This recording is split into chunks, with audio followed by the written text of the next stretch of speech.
నమస్తే నేను Priya welcome to VN voice of nation ప్రేక్షకులందరికీ వరలక్ష్మి వ్రత శుభాకాంక్షలు. ప్రసిద్ధ పుణ్యక్షేత్రం ఏడుపాయల వనదుర్గ భవాని అమ్మవారిని శ్రావణ మాసం 2వ శుక్రవారం వరలక్ష్మి వ్రతాన్ని పురస్కరించుకుని తామర పూలతో విశేష అలంకరణ చేశారు. వరలక్ష్మి వ్రతాన్ని పురస్కరించుకుని తెల్లవారుజామున 4 గంటలకు ఆలయ అర్చకులు ప్రత్యేక పూజలు అభిషేకాలు చేశారు.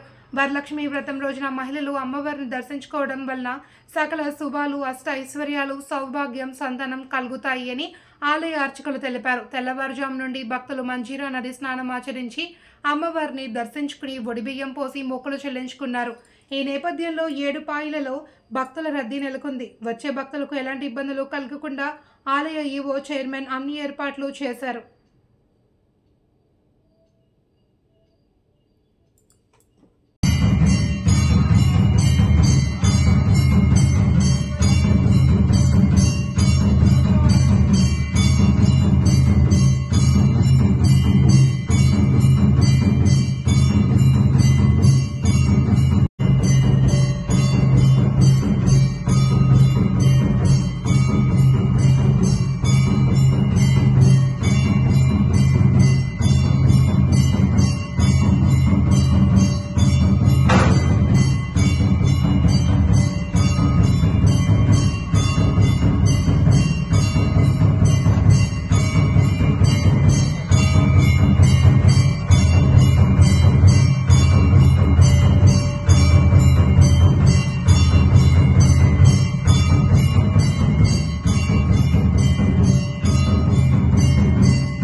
या देवी सर्वभूतेषु शक्तिरूपेण संस्थिता नमस्तस्यै नमस्तस्यै नमस्तस्यै नमो नमः.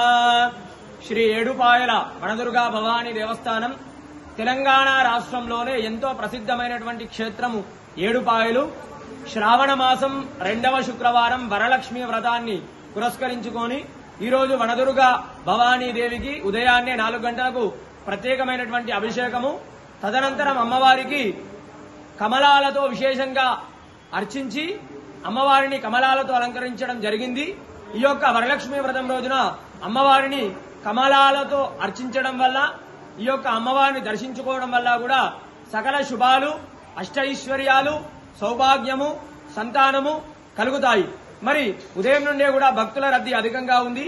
ఈరోజు శ్రావణ శుక్రవారము వరలక్ష్మి వ్రతాన్ని పురస్కరించుకొని ముఖ్యంగా మహిళలు అమ్మవారిని దర్శించుకోవడం వల్ల సౌభాగ్య సంతతి కలుగుతుంది.